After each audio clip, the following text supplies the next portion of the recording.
I am hydrated, sort of, and refreshed, and we can do a little Torah together this evening. I had us on chapter 47. Does that sound right to everybody? Yep. Okay. And so we have the end, almost there. Maybe this week, maybe next week, we can sort of get to the end of Genesis. I think it takes another week or so to get there. But I think it's like 50 chapters, in Genesis. So we're at the tail end of the Joseph experience. And then we're going to have sort of a 400-year gap and sort of get to the time of Moses. But for now, Genesis 47. Let's do the blessing for the study of Torah. Baruch atah Adonai Eloheinu melech haolam asher kidshanu b'mitzvotav v'tzivanu la'asok Torah. Okay. Then Rick, you want to start us off here? Then Joseph. Then Joseph came and reported to Pharaoh, saying, "My father and my brothers with their flocks and herds and all that is theirs have come from the land of Canaan, are now in the region of Goshen." And selecting a few of his brothers, he presented them to Pharaoh. Pharaoh said to his brothers, "What is your occupation?" They answered Pharaoh, "We, your servants, are shepherds, and we're also our fathers, as were also our fathers.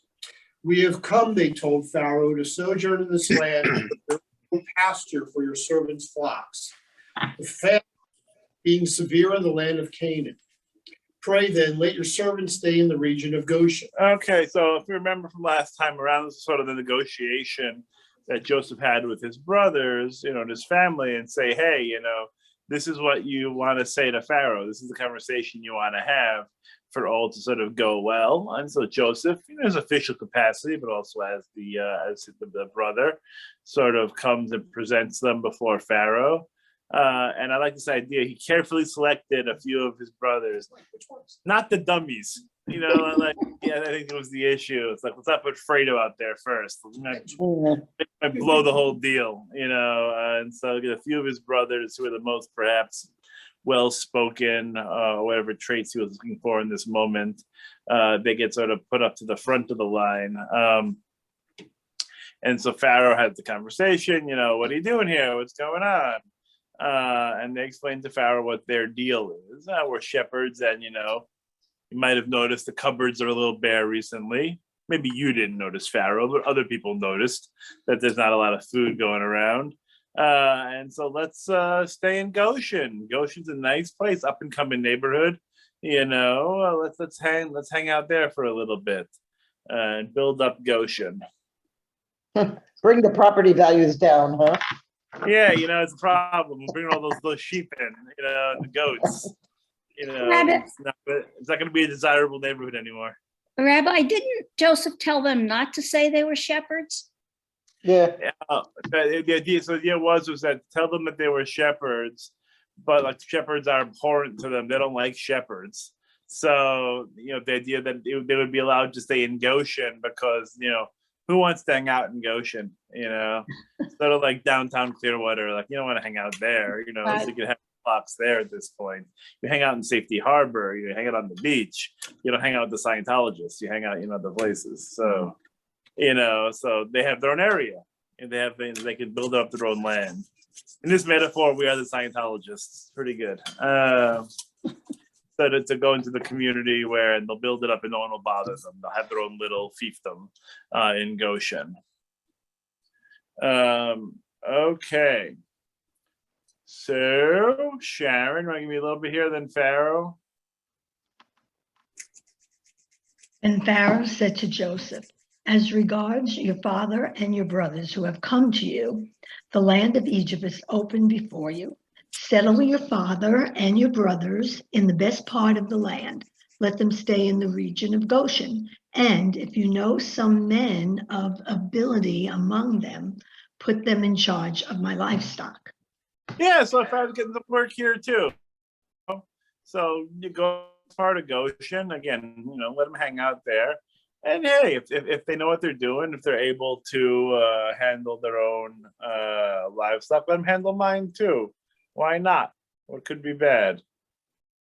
So that'll work out well for everybody. Okay, Sharon, me one more. Then Joseph brought. Joseph then brought his father Jacob and presented him to Pharaoh, and Jacob greeted Pharaoh. Pharaoh asked Jacob, "How many are the years of your life?" And Jacob answered Pharaoh, "The years of my sojourn on earth are 130. Few and hard have been the years of my life, nor do they come up to the lifespans of my ancestors during their sojourns." It's probably a little hard for you, a couple words smushed together there. So you got it. It's trying to trip you up. You were fine. I like the translation. It's the same for you in there. How many are the years of your life? How old are you? Easy enough, but make it complicated. How many are the years of your life? I'm pretty darn old, and it hasn't been great. Is sort of what he says here, right? 130, which, the people before him have lived longer lives. And he understands he's winding down here. And so 130 doesn't typically sound like a short time to us, but for him, I think he feels like, it's shorter than Abraham got, that Isaac got. So, and hard. It's been a hard knock life, for a while. Things were a little better when he was younger. Not that it was easy then either.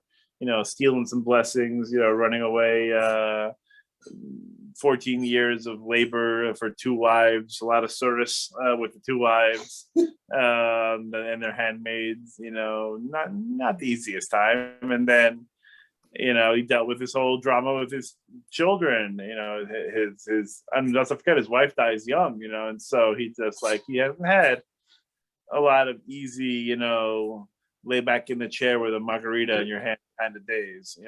He's had a lot of just tough days, a lot of toil, a lot of strain, a lot of stress, a lot of service for Jacob, and he doesn't mind fetching the Pharaoh about it. It's like Pharaoh asked him a question, "How old are you?" 130. That's really it. But he said, "Give him the oh boy, my life's been so hard." Pharaoh's like, "I don't care." I don't know if Pharaoh's the best listening ear. So he's Someone who managed 13 kids. Yeah, he's got a lot going on. He's very busy. Hanukkah comes around, there's a lot of gifts. Oh, man, still talking? What's happening here? Yeah. Pharaoh's like, "Get out." Okay. And Pharaoh does, send him on his merry way here. And Barbara, you want to give us the next 2 here? Then Jacob bade Pharaoh farewell and left Pharaoh's presence. Ta-ta. Joseph settled his father and his brothers, giving them holdings in the choicest part of the land of Egypt, in the region of Ramses, as Pharaoh had commanded. Joseph sustained his father and his brothers and all his father's household with bread down to the little ones. Yeah, so easy enough, right? So they're going to do what they just said they're going to do in the previous couple paragraphs. They said they're going to do it. Now they did it. They're going to go settle. And they're going to get the yummy food. They're going to get all the bread and all of the nourishment they need from Joseph. So Joseph is, again, supporting his family here in this time. He's making sure that they're well looked after in Egypt. And the famine's still happening. It's not so great still. So Barbara, give me one more. Now there was no bread in all the world, for the famine was very severe. Both the land of Egypt and the land of Canaan languished because of the famine. Joseph gathered in all the money that was to be found in the land of Egypt and in the land of Canaan as payment for the rations that were being procured. And Joseph brought the money into Pharaoh's palace. And when the money gave out in the land of Egypt and in the land of Canaan, all the Egyptians came to Joseph and said, "Give us bread, lest we die before your very eyes, for the money is gone." And Joseph said, "Bring your livestock, and I will sell to you against your livestock if the money." Oh, yeah. Keep going. Sorry, go ahead. Such a deal. Yeah, he's gonna begin to do a little day trading here. A little finance. So the famine still stinks. We know that. Joseph knows that. He's told them it's going to be still a little while longer. And Joseph's cashing those checks. He's making sure that he's getting paid for this work. And really that Pharaoh is getting paid. Really, that's what the money's going into Pharaoh's coffers. And then when he's taken in, when all the money's gone, and the people are like, we're still hungry. We have no money, but we're still hungry. And he goes, yeah, I see you got some sheep there and some livestock. I'll take that. That'll be fine. You can't get something for nothing, And so now he is taking their livestock. He's buying them, trading livestock for food. So the livestock goes. And Sandy, you want to pick up here? So they brought.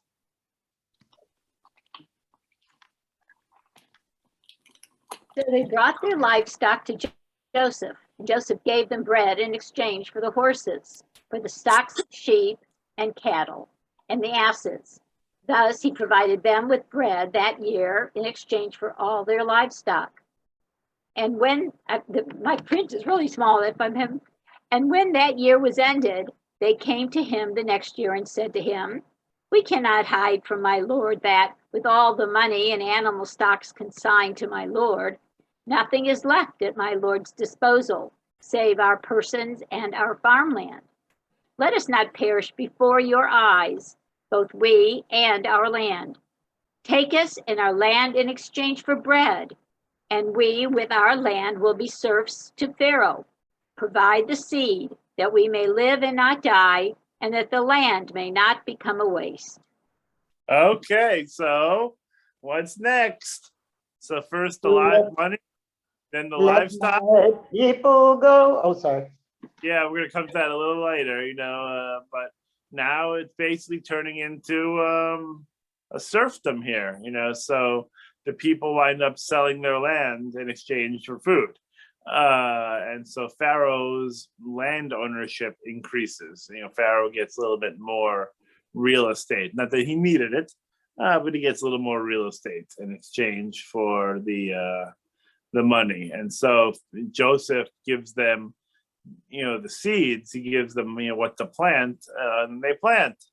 And that way the land also doesn't lie fallow either, which would also be a problem, because if they can't tend the land, then the land just, it doesn't work. So Joseph here is thinking with the land too here, making sure that the land is farmed and tilled, and we're creating more produce. So Sandy, give me one more. So Joseph gained possession of all the farmland of Egypt for Pharaoh, all the Egyptians having sold their fields because the famine was too much for them. Thus the land passed over to Pharaoh, and he removed the population town by town from one end of Egypt's border to the other. Only the land of the priests he did not take over, for the priests had an allotment from Pharaoh, and they lived off the allotment which Pharaoh had made to them. Therefore, they did not sell their land. The priests get to stay. The priests get to stay in their land because this is already done for them in a way. They already have a piece of property that is designated for them. All of the people in these towns, it all becomes farmland. So they're basically restructuring the way Egypt is. So they're taking these like farm towns and basically saying, well, they're not going to be farm towns anymore. It's going to be farms. And we're going to take the people and we're going to put them in the big cities. We're going to centralize basically the country, make it easier to rule, make it easier to the administration, to make it easier from it being all spread out and decentralized. We're going to just create acres and acres and acres of farmland and have people sort of till it and work it, but we're going to have people also come to the cities more to centralize power. So, sounds like what's going on in Ukraine. Around, even less willingly. Okay, here we go. Okay. Karen, you want to pick up here? Then Joseph said, Then Joseph said to the people, whereas I have this day acquired you and your land for Pharaoh, here is seed for you to sow the land. And when harvest comes, you shall give 1/5 to Pharaoh, and 4/5 shall be yours as seed for the fields and as food for you and those in your households and as nourishment for your children. And they said, you have saved our lives. We are grateful to my Lord, and we shall be servants to Pharaoh. And Joseph made it into a land law in Egypt, which is still valid, that a fifth should be Pharaoh's. Only the land of the priests did not become Pharaoh's. Thus Israel settled in the country of Egypt, in the region of Goshen. They acquired holdings in it and were fertile and increased greatly. okay, so Yeah, everyone's happy, sort of. yeah. I'm not sure if they're actually happy, to be fair. Happy serfs. Yeah. They're happy to be alive. There are other alternatives that are worse.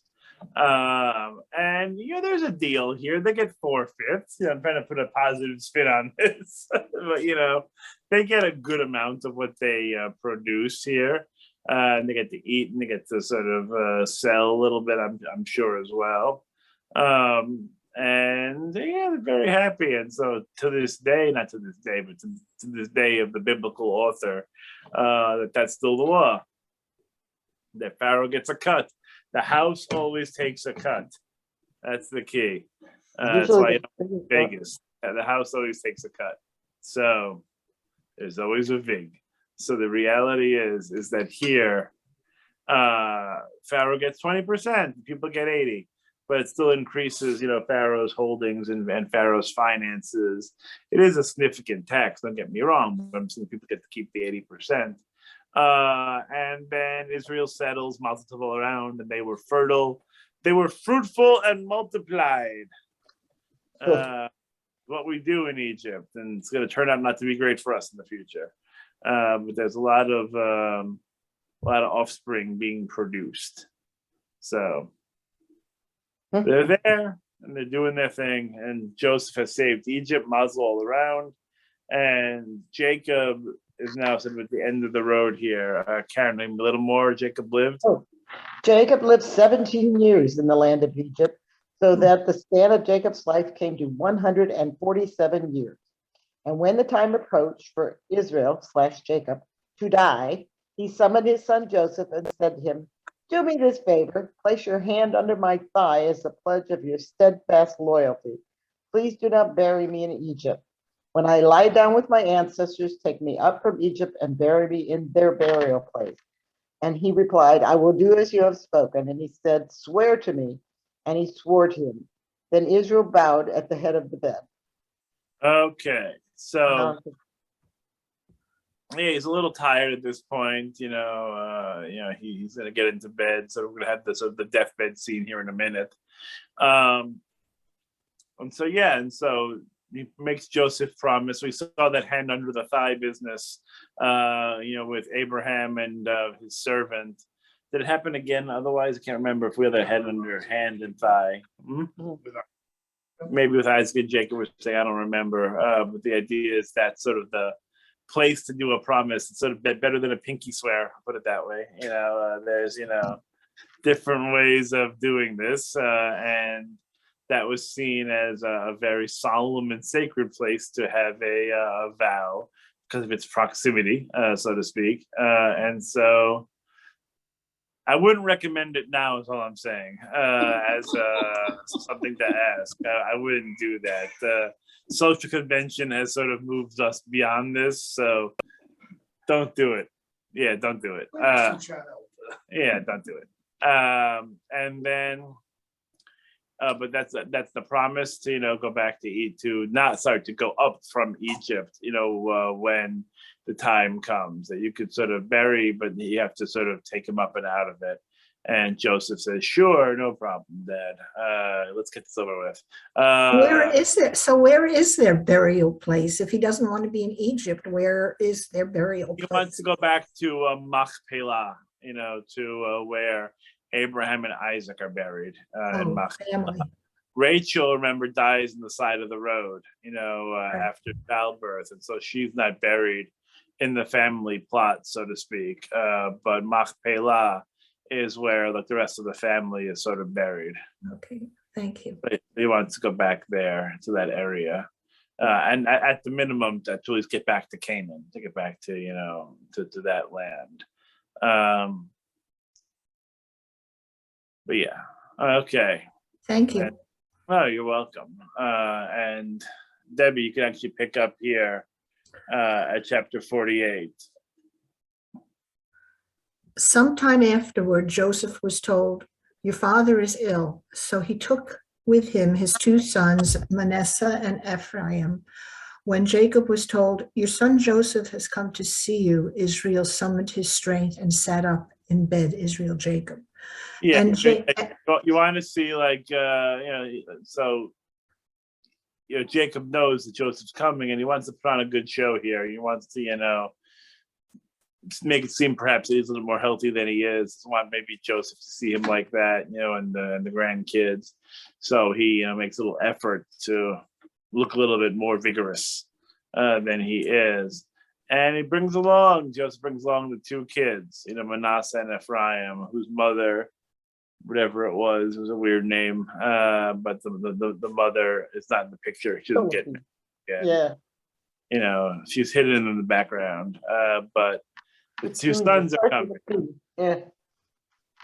Are those names actually Egyptian names then? No. They've been Hebrewized? No, he gave them Hebrew names. He probably also gave them Egyptian names as well, but for our purposes, get the Hebrew names. Okay. People wouldn't know that they were Hebrew names. Yeah. Well, I mean, the Egyptians sort of know he's an outsider, right? The Egyptians like know his story already, so he doesn't worry about that as much. But there's a theory, and it's Mishigas anyway. But there's a theory that you had the Egyptian rule, but there was a group called the Hyksos who come in and they wipe out the ruling party of Egypt. And they take over, and it's during that period that Joseph gets elevated because they themselves were outsiders and didn't have as much of a problem with outsiders coming in and being helpful. Then when these people are eventually overthrown and sort of tossed out of Egypt, then the Pharaoh who knows not Joseph, because Joseph came in under a different ruling class, different ruling party, and the new Pharaoh's coming in and taking into account.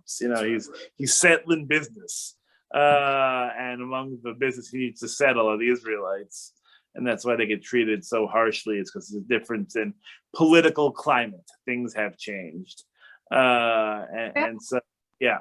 No, I'm saying, I mean, no. Go ahead. During these times, what did the people believe happened when they died? Was it just, that was it, they buried where they were, like he was asking to go back to where his family is. Did they have any belief in anything else at this time, or just Israel? Not so much. I think Israel sort of like, dead, put me in the ground and move on. Okay. Yeah. They don't have really a conception yet of heaven or hell. They'll get that during their Babylonian excursion during that time period, because the Babylonians had a greater understanding, or at least a bigger theology of afterlife than the Israelites did. They just thought dead, ground, done. Thanks. Yeah, these heady notions of the eternality of the spirit and heaven and a hell, they didn't get there yet. It wasn't developed. It all comes later. But this time the Egyptians believe in an afterlife. Yes, the Egyptians have a little more conception of an afterlife.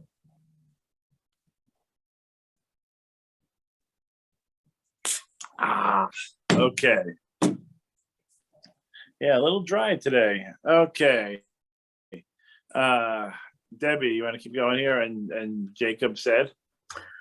And Jacob said to Joseph, El Shaddai, who appeared to me at Luz in the land of Canaan, blessed me and said to me, I will make you fertile and numerous, making of you a community of peoples, And I will assign this land to your offspring to come for an everlasting possession. Now your two sons who were born to you in the land of Egypt before I came to you in Egypt shall be mine. Ephraim and Manasseh shall be mine no less than Reuben and Simeon. But progeny born to you after them shall be yours. They shall be recorded instead of their brothers in their inheritance.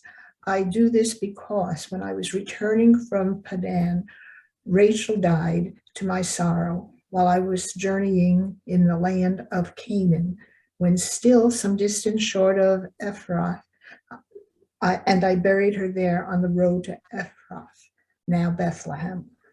Okay, so it's an interesting passage here because it sets up for us, which is Ephraim and Manasseh are basically going to be Jacob's kids, according to at least Jacob, that he is adopting them almost as his two sons, as if they were maybe even like almost like Rachel's kids.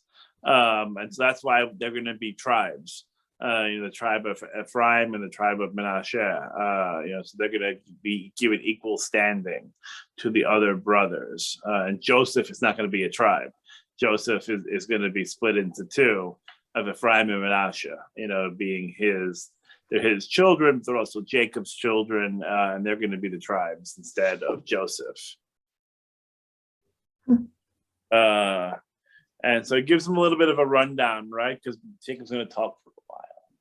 Yeah, he's going to give a little deathbed soliloquy here.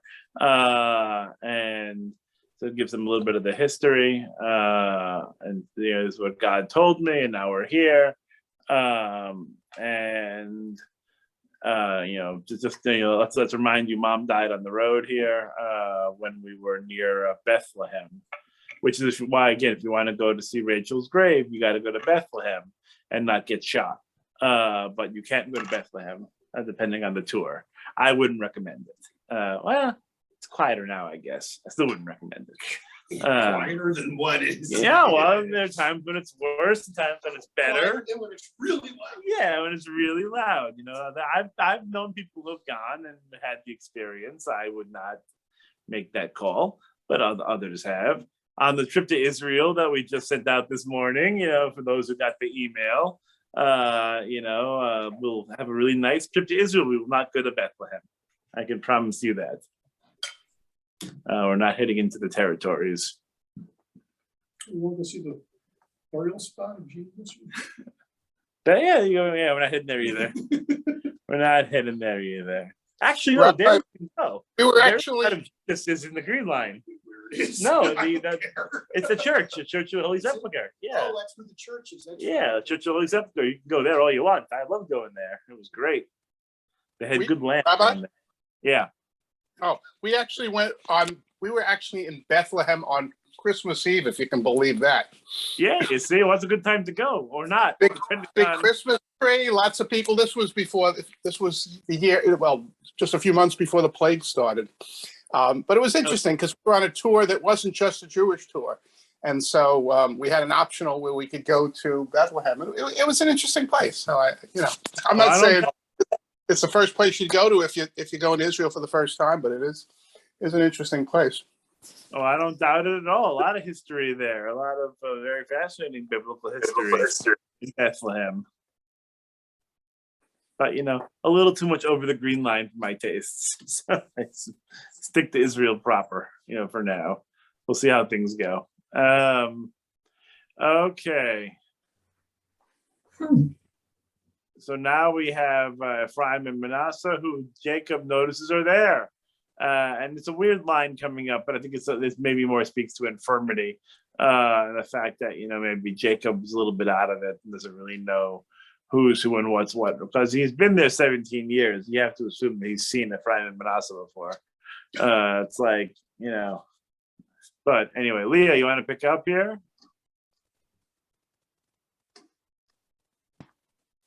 Noticing Joseph's sons, Israel asked, "Who are these?" And Joseph said to his father, "They are my sons, whom God has given me here. Bring them to me," he said, "that I may bless them." Now Israel's eyes were dim with age. He could not see. So Joseph brought them close to him, and he kissed them and embraced them.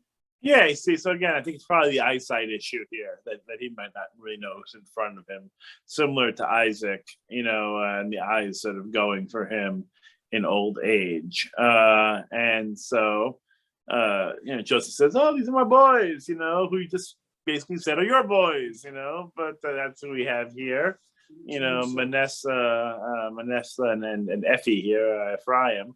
And so, okay, great. Let's have them come close. It's blessing time, right? And so Joseph brings them close to Jacob, and hug, kiss, kiss, and it's nice. You go to grandma and grandpa's house, you get a hug and a kiss, a piece of hard candy, maybe, you have to sit in a darkened room, listen to stories. It's nice, it's fun.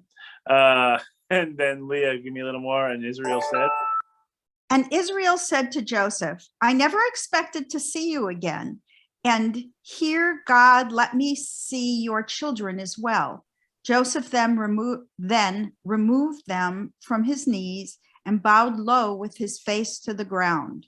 Joseph took the two of them, Ephraim with his right hand to Israel's left, and Manasseh with his left hand to Israel's right, and brought them close to him. So bringing the boys close, come a little closer, sort of brings them near. But now we're going to have a little bit of Switcheroo. a little switcheroo. Thank you. A little switcheroo going on here. Gary, you want to pick up? Okay. And Israel said to Joseph, I never expected to see you again. Hold on. We're next one. Where to get the wrong one? I'm sorry. Sorry, but Israel stretched. I didn't scroll for you. Go ahead. But Israel stretched out his right hand and laid it on Ephraim's head, though he was the younger, and his left hand on Manasseh's head, thus crossing his hands, although Manasseh was the firstborn. And he blessed Joseph, saying, the God in whose ways my father Abraham and Isaac walked, the God who has been my shepherd from my birth to this day, the messenger who has redeemed me from all harm. Bless the lads, in them may my name be recalled, and the names of my fathers Abraham and Isaac, and may they be teeming multitudes upon the earth. A pretty good blessing, right? And so again, he has the hands out, and he goes a little sweep, and so does this thing and blesses. Don't cross the streams. They cross their hands, and Joseph so does the blessing and invokes Abraham and Isaac, and basically, going from generation to generation, the people who came before, Abraham and Isaac, to this generation now, because this is the latest generation. These are Joseph's kids, so this is the furthest the line has gone. Jacob has his children, and now Joseph has his children, and so these are the ones who need the blessing, because they represent the next generation, of Israelites. And so it's a big blessing. It's a good blessing, but Joseph sees something amiss and doesn't like the old switcheroo, the old how do you do, the old okey doke, or whatever it is. So Gerald, tell us why this is a problem when Joseph saw. Sorry? Gary, go ahead. Okay. When Joseph saw that his father was placing his right hand on Ephraim's head, he thought it was wrong. So he took hold of his father's hand to move it from Ephraim's head to Manasseh.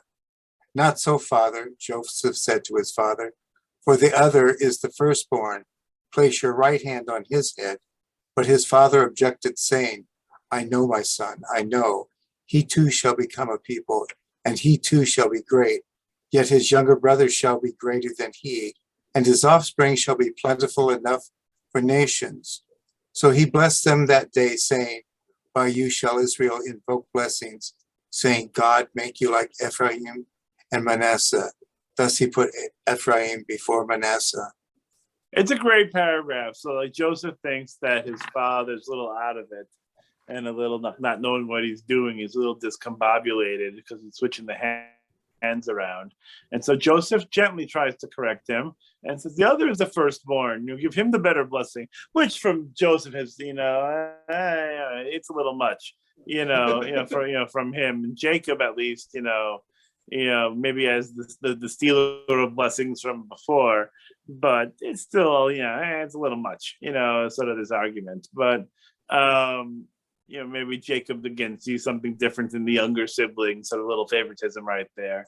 But and Joseph again doesn't love it, but Jacob knows what he's doing, at least, so we hope. And Ephraim's going to be great. Manasseh is going to be great, but Ephraim is going to be the greater one out of the two. He gets the bigger blessing, the younger brother.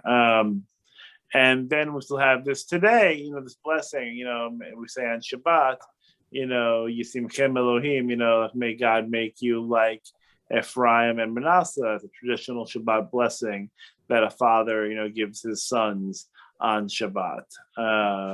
And so the question is asked, why?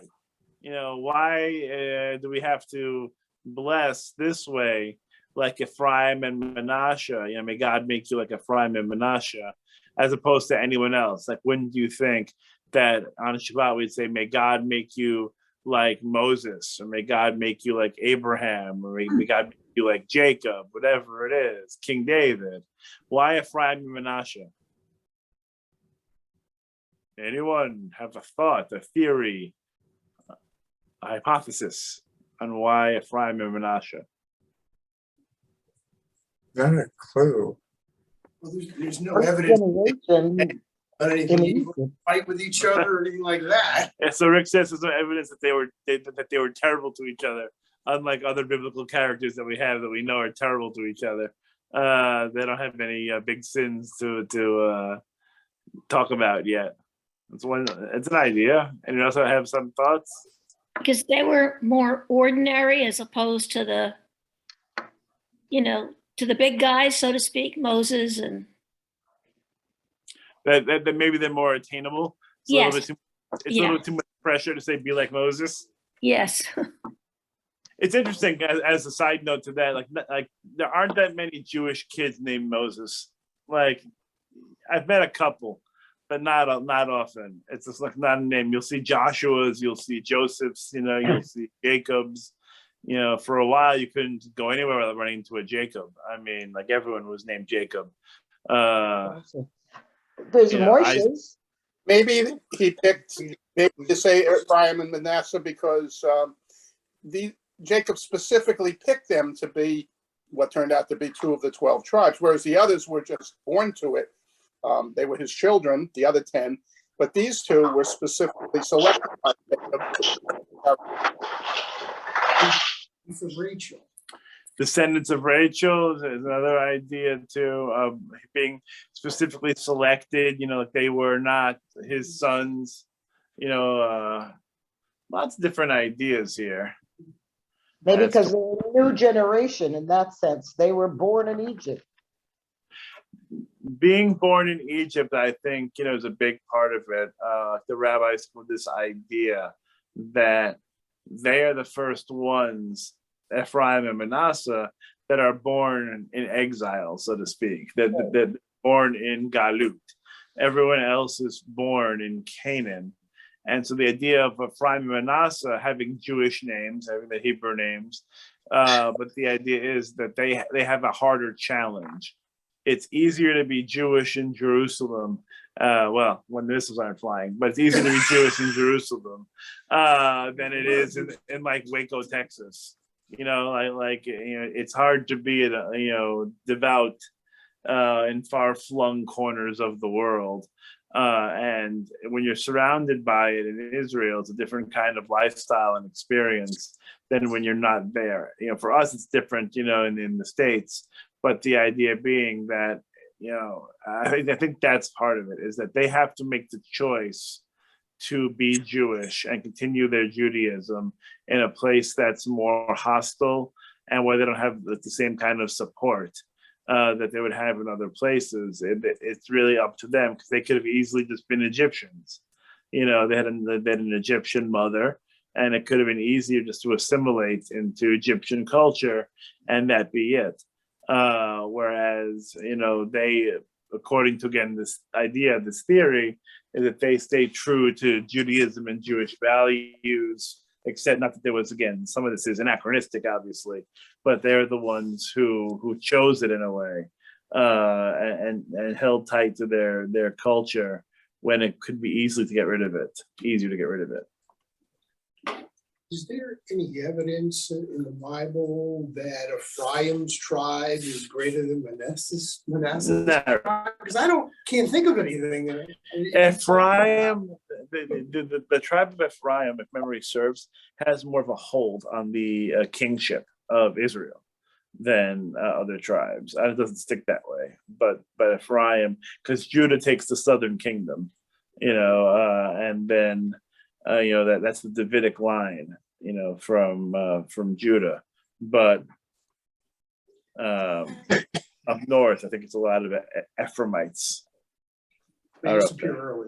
Yeah, it doesn't. They don't end well either. But okay, so Ephraim and Manasseh are blessed, are duly blessed. Everyone's happy. Mazel tov all around. Birkat Shluvovitz. They get this special blessing. And then Jacob, or Israel, in this case, has more to say. David, you want to read a little bit? Then Israel said to Joseph, I'm about to die, but God will be with you and bring you back to the land of your ancestors. And now I assign to you one portion more than to your brothers, which I wrested from the Amorites with my sword and bow. He can't resist. He's learned nothing. 147 years, he's learned nothing. He's going to give Joseph just a little bit more, because why not? It hasn't ended badly before. Oh, wait a minute. That's right. It ended badly a couple times for poor Joseph. But Joseph's going to get an extra portion. Why not? You get the chocolate chip pancakes. Everyone else whole wheat. Okay. David, more, and Jacob called. Jacob called his sons and said, come together that I may tell you what is to befall you in days to come. Assemble and hearken, O sons of Jacob. Hearken to Israel your father. Reuben, you're my firstborn, my might and first fruit of my vigor, exceeding in rank and exceeding in honor. Unstable as water, you shall excel no longer.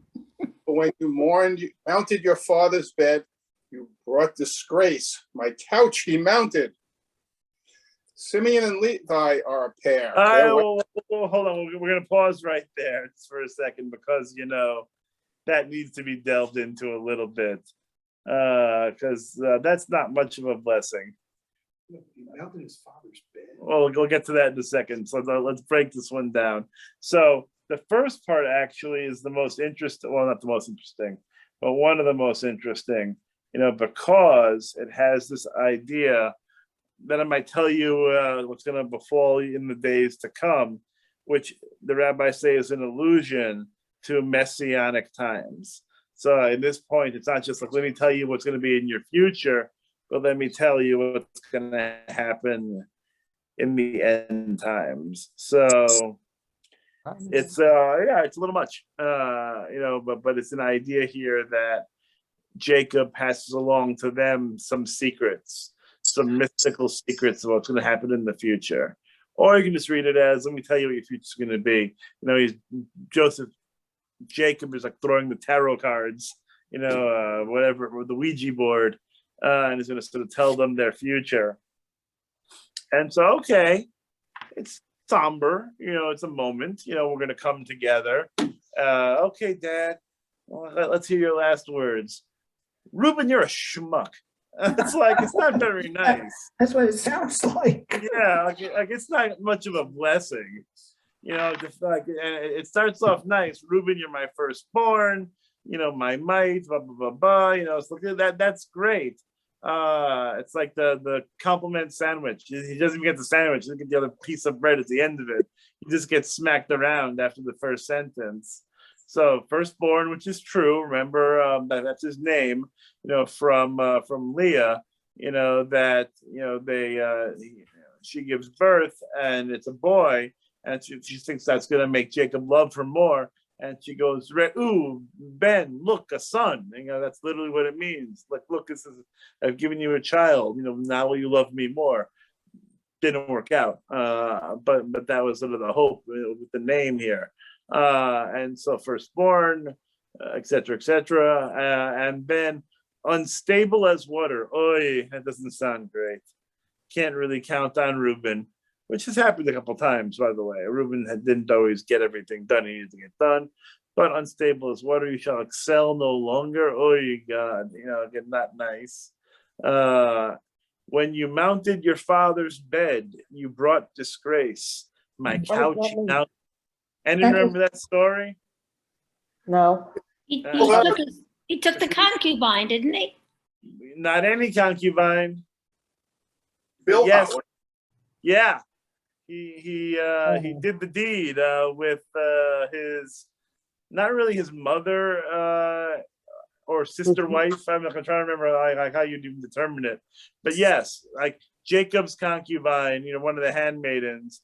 Reuben slept with one of them in Jacob's tent, sort of like went to his dad's bed and sort of Yeah, Rick has blocked that from his memory, that part of it. Rick is traumatized. You're hearing the story again. He's just like, I come to Bible study for this filth. Oh my God. Yeah, but yeah, so Jacob apparently didn't really forgive this moment where, I think it was Bilhah. I don't remember which one, but I think it was Bilhah, that he sort of takes to bed. And so it's not great. I think this comes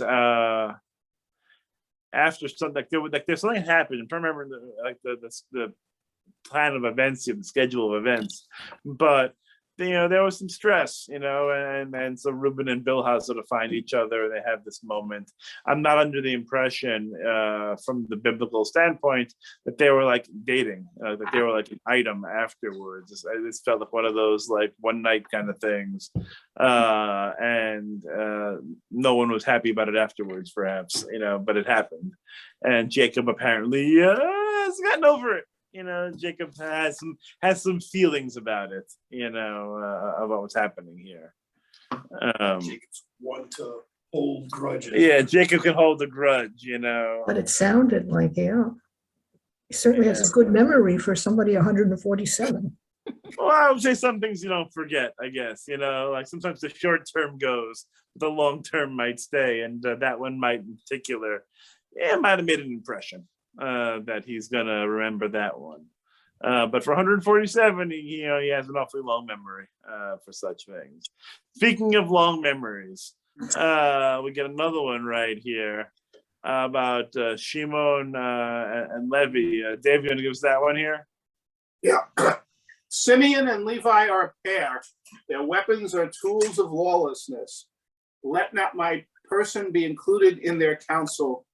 Let not my being be counted in their. For when angry, they slay a man, and when pleased, they maim an ox. Sure, so fierce and their wrath so relentless.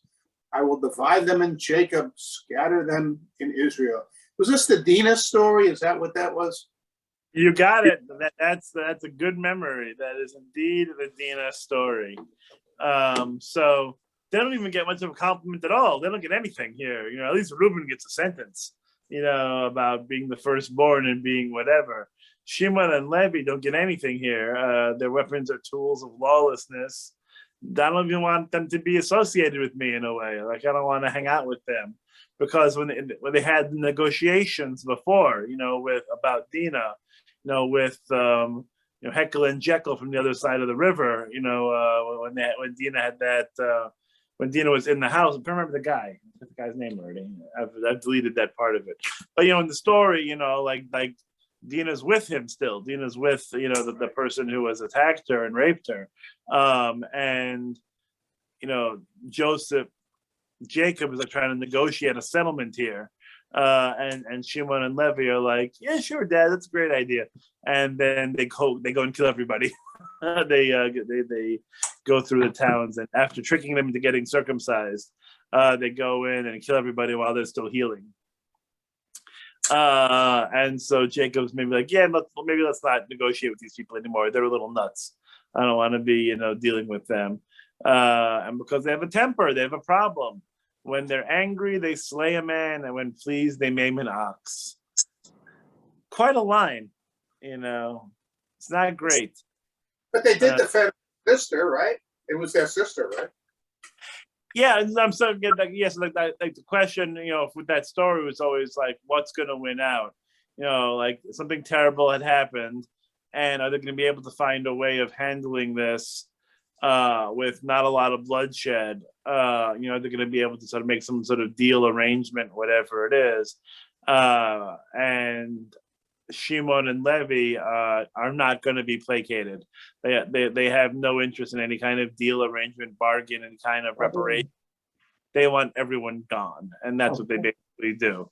There's no room for negotiation, no room for bartering. It's very black and white for them. That all these people are culpable; they'll have to die, and so they go in and kill everybody. And Jacob didn't care for it. Didn't care for it then, and didn't care for it now, because he felt that could be handled differently. Cursed be their anger so fierce, their wrath so relentless. They're going to get divided as well. They're going to get smacked around in the future. Again, not what you want, from a blessing. It's like, it's like if your parents' last words is what a jerk you are. Like, it's not really the best thing for the deathbed. But after those three get knocked around a bit, you get a little bit more praise here, with Judah being one of them. And Judah, of course, comes from thanks, but it also comes from praise. So you, O Judah, your brothers shall praise. Your hand shall be on the nape of your foes. Your father's sons shall bow low to you. Because in the future, again, Judah is going to be the house of the kingship, right? And so the idea that Judah in the future is going to be, and this is, again, can be written post facto, obviously, but to make an understanding of why the descendants of Judah are seen as so important right now. Look, Jacob said so on his deathbed, so your hand's going to be at the nape. You're going to have to grab your enemy, the father's sons we just spoke about. Judah is a lion's whelp. That's why we have lions of Judah, right? So that's the animal associated with them, are lions. On prey, my son, have you grown? Strong, mighty, that able to defend themselves. He crouches, lies down like a lion, like a lioness. Who dare rouse him? Some fun with some gender ideas here, but the idea is that lions and lionesses, they're dangerous. They can be, in the right circumstance, obviously very dangerous. The lionesses, right? They do the hunting, right? That's what I'm trying to remember, right? Yeah. So the idea being is that, like, you don't want to mess with the lioness. This book doesn't mention you about lioness. No, it didn't give that translation. No, it says like the king of beasts, and then when you look, it says Hebrew Rabbi, another word for lion. Yeah. So it doesn't even. This translation gives you lioness too, but it might have a little bit of both. The scepter shall not depart. Again, is what I'm saying, it's written sort of later, right? Because there was no scepter back then. Scepter later when this was written. Their feet. Going to be tribute, etc., etc. He tethers his ass to a vine. His ass is full to a choice vine. Washes his garment in wine because he's so rich. I wouldn't advise that either. Like, don't wash your garments in wine. It's not going to end well for your clothing. This is metaphorical. Plus, it's frankly a waste of good wine. So you're losing out twice here. So don't do that. His eyes are darker than wine. Nice dark eyes. And his teeth are whiter than milk. Okay. It's good to have healthy choppers. It's important. You take care of your teeth, they take care of you. It's very important. We should all be dentists. Okay. It just reminds me that I'm due for the dentist. Okay. We're about there, but we'll read about Zebulun, who dwells by the seashore. He shall be a haven for ships his flank shall rest in Sidon. Issachar, strong-boned ass, sort of tough, crouching sheepfold. When he saw how good was security and how pleasant was the country, he sort of like was going to become a serf. And so that's just a little bit of Jacob's premonitions, prognostications about his kids. It's again sort of his last will and testament in a way. He's just talking to his kids about what he wants done in his life, to his body afterwards, not to be buried in Egypt, to be buried in Israel, and sort of giving his kids his parting shots. The ideas here, there's a lot of metaphor. You have to sort of look at it and get a sense of it, but a lot of it does seem to be about what the future looks like, which again meant that it was probably written in the future, and they're just sort of like putting these words in his mouth because of what the future held is probably a good guess as to what happened here. Okay, I got 8:01, which means that it's time for the next class. So we'll pick up with Dan shall govern his people next time. Okay. Okay. Thank you. Thanks. Thank you. Good night, everyone. My pleasure. My pleasure.